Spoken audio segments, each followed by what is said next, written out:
ನಮಸ್ತೆ ವೀಕ್ಷಕರೇ, ಟಿವಿ1 ಕನ್ನಡ ವಾಹಿನಿಗೆ ಸ್ವಾಗತ. ನಾನು ನಿಮ್ಮ ಶಿಲ್ಪಾ ಮಹದೇವಸ್ವಾಮಿ. ವೀಕ್ಷಕರೇ, ಕೃಷ್ಣರಾಜನಗರ ತಾಲೂಕಿನ ಅರ್ಕೇಶ್ವರ ಕೇಬಲ್ ನೆಟ್ವರ್ಕ್ನ ಅಧ್ಯಕ್ಷರು ಹಾಗೂ ಕಾಂಗ್ರೆಸ್ ಮುಖಂಡರಾದ ಸಾಕರಾಜು ಅವರು ಇಂದು ನಮ್ಮೊಂದಿಗಿದ್ದಾರೆ. ಅವರ ಜೀವನವನ್ನು ಕುರಿತು ಬನ್ನಿ ಚರ್ಚಿಸೋಣ. ಸರ್ ನಮಸ್ತೆ. ನಮಸ್ತೆ. ಕೆಆರ್ ನಗರ ತಾಲೂಕಿನ ಮಾರ್ಗೋಡ್ನಲ್ಲಿ ಗ್ರಾಮದಲ್ಲಿ ಹುಟ್ಟಿ ಬೆಳೆದು ಶಿಕ್ಷಣವನ್ನ ಪಡಿತೀರಾ. ಹಾಗೆ ಅರ್ಕೇಶ್ವರ ಕೇಬಲ್ ನೆಟ್ವರ್ಕ್ ಸಂಸ್ಥೆಯನ್ನು ಕೂಡ ಶ್ರಮಪಟ್ಟು ತುಂಬಾ ದೊಡ್ಡ ಮಟ್ಟಕ್ಕೆ ತಂದಿದ್ದೀರಾ. ಇದಕ್ಕೆ ನಿಮ್ಮ ಪಾತ್ರ ತುಂಬಾನೇ ಮುಖ್ಯವಾಗಿದೆ. ಇದ್ರ ಬಗ್ಗೆ ಏನ್ ಹೇಳ್ತೀರಾ?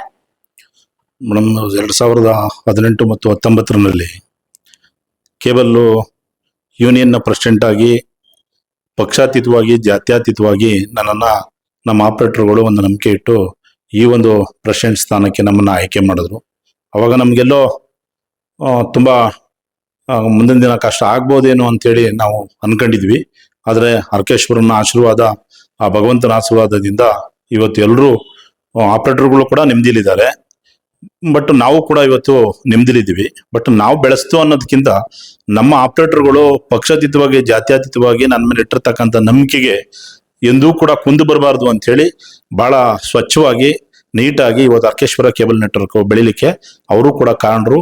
ಜೊತೆಗೆ ಈ ತಾಲೂಕಿನಾದ್ಯಂತ ಗ್ರಾಹಕರಿದಾರಲ್ಲ, ಅವರು ನಮ್ಮ ಚಾನಲ್ ಅನ್ನ, ನಮ್ಮ ಸರ್ವಿಸ್ ಅನ್ನ ಮೆಚ್ಚಿ ಬೇರೆ ಎಲ್ಲೂ ಹೋಗದಾನೆ ನಮ್ಮ ಜೊತೆಲಿ ಇರ್ಲಿಕ್ಕೆ ನಾವಿದೀವಿ ಅಂತೇಳಿ ಅವ್ರು ಸಹಕಾರ ಮಾಡಿರೋದ್ರಿಂದ ನಮ್ಮ ನೆಟ್ವರ್ಕ್ ಇವತ್ತು ಬಹಳ ಶಾಶ್ವತವಾಗಿ ಇವತ್ತು ತಾಲೂಕಿನಲ್ಲಿ ಒಳ್ಳೆ ಹೆಸರು ಪಡೆದಿರ್ತಕ್ಕಂಥ ಅರ್ಕೇಶ್ವರ ಕೇಬಲ್ ನೆಟ್ವರ್ಕ್ ಆಗಿದೆ. ನಿಮಗೆ ಸರ್ವಿಸ್ ಮಾಡ್ತಾ ಇದೆ. ಕೃಷ್ಣರಾಜನಗರ ತಾಲೂಕಿನ ಕುರುಬರ ಸಂಘದ ಉಪಾಧ್ಯಕ್ಷರಾಗಿ ಮತ್ತು ಸಮಾಜ ಸೇವಕರಾಗಿ ಕೆಲಸ ಮಾಡಿ ಜನಪ್ರಿಯತೆಯನ್ನ ಗಳಿಸಿದ್ದೀರಾ. ಇದ್ರ ಬಗ್ಗೆ ಏನ್ ಹೇಳ್ತೀರಾ? ನಮ್ಮ ಮೊದಲು 2018ರಲ್ಲಿ ನಾವು ಸ್ವಲ್ಪ ಪರಿಚಯ ಆಗ್ಲಿಕ್ಕೆ ಕಾರಣ ನಮ್ಮ ಅರ್ಕೇಶ್ವರ ಕೇಬಲ್ ನೆಟ್ವರ್ಕ್. ನಾವೆಲ್ಲೋ ಒಂದು ಹಳ್ಳಿನಲ್ಲಿ ಇದ್ದಂಥವ್ರು ಆದ್ರೂ ಕೂಡ ನಾವು ಆದ್ಮೇಲೆ ಪ್ರತಿಯೊಂದು ಹಳ್ಳಿನೂ ಕೂಡ ನಮಗೆ ಪರಿಚಯಿತರಾದ್ರು.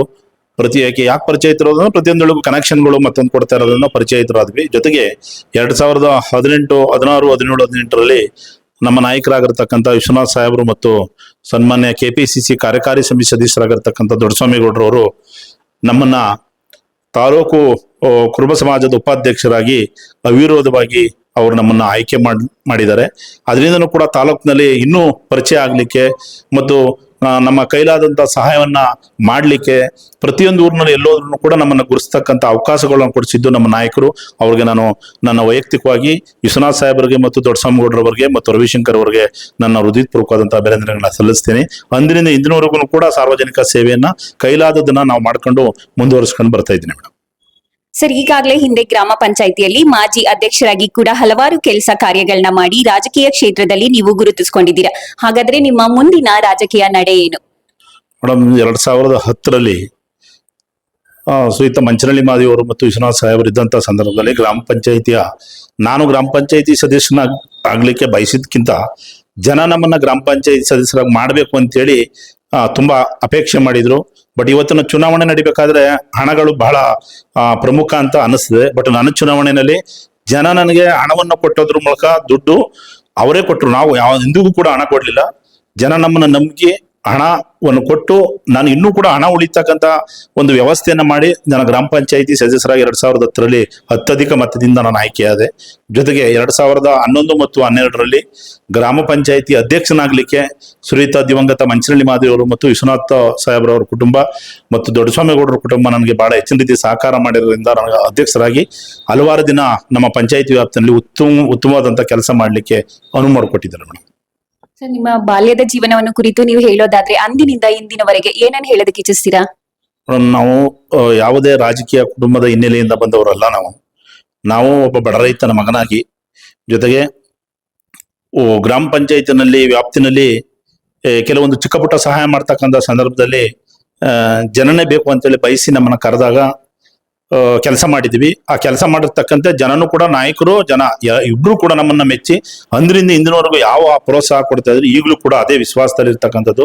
ಬಟ್ ಇವಾಗ ಒಂದು ಈ ಹಂತದಾಗ ಬಂದ್ರು ಕೂಡ ಎಲ್ಲೂ ಕೂಡ ಒಂದು ಕೊಪ್ಪಿ ಚುಕ್ಕಿ ಇಲ್ದಂಗೆ ಕೆಲಸ ಮಾಡಿದೀವಿ. ಅದರಿಂದ ಜನ ನಮ್ಮನ್ನ ಬಯಸ್ತಾರೆ. ಅದರಿಂದ ಸಾರ್ವಜನಿಕವಾಗೂ ಅವರು ಯಾವಾಗ್ಲೂ ಕೂಡ ಅವ್ರಿಗೆ ಚಿರುಣಿಯಾಗಿರ್ತೀವಿ ಮೇಡಮ್. ಕೊನೆಯದಾಗಿ ಕೃಷ್ಣರಾಜನಗರದ ಸಮಸ್ತ ಜನತೆಗೆ ಏನೇನು ಹೇಳಲು ಇಚ್ಛಿಸ್ತೀರಾ?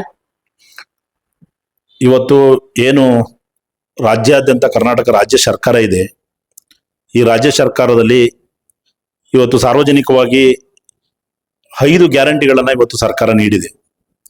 ಈ ಗ್ಯಾರಂಟಿಗಳು ತುಂಬಾ ತಳಮಟ್ಟದಂತ ಬಡವರಿಗೆ ಬಹಳ ಅನುಕೂಲ ಆಗ್ತಕ್ಕಂಥ ಕಾರ್ಯಕ್ರಮಗಳನ್ನ ಇವತ್ತು ಸರ್ಕಾರ ಕೊಟ್ಟಿದೆ.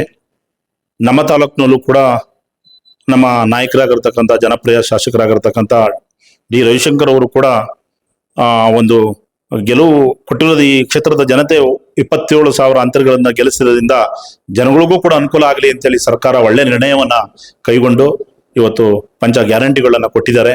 ಅದರಿಂದ ಜೊತೆಗೆ ಇತ್ತೀಚೆಗೆ ನಮ್ಮ ನಾಯಕರು ಪ್ರತಿಯೊಂದು ಮನೆಗೂ ಅವತ್ತೂ ಕೂಡ ಪಾದಯಾತ್ರೆ ಮಾಡಿ ಮತಯಾಚನೆಯನ್ನ ಮಾಡಿದ್ರು. ಇವತ್ತು ಸೇವೆ ಮಾಡ್ಲಿಕ್ಕೂ ಕೂಡ ಮನೆ ಮನೆಗೂ ಹೋಗಿ ಅವರ ಕಷ್ಟ ಸುಖ ದುಃಖ ದುಮಾನಗಳನ್ನ ಕೇಳಿ ಸ್ಥಳದಲ್ಲೇ ಬಗೆಹರಿತಕ್ಕಂಥ ಕೆಲಸಗಳನ್ನ ತಾವು ಮಾಡ್ತಾ ಇದ್ದಾರೆ. ಅದರಿಂದ ಮುಂದಿನ ಸಾರ್ವಜನಿಕವಾಗಿ ಈ ಕರ್ನಾಟಕ ರಾಜ್ಯ ಸರ್ಕಾರ ಕೊಡ್ತಕ್ಕಂಥ ಏನು ಅನುದಾನಗಳು ಕೊಟ್ಟಿದೆ ಇವತ್ತು ಒಳ್ಳೆ ಉತ್ತಮವಾದಂತ ಕೆಲಸ ಮಾಡ್ತಾ ಇದೆ. ಮುಂದೆನೂ ಕೂಡ ಮಾಡ್ತಾರೆ. ಅದಕ್ಕೂ ಕೂಡ ನಮ್ಮ ನಾಯಕರು ಕೈ ಜೋಡಿಸ್ತಾರೆ.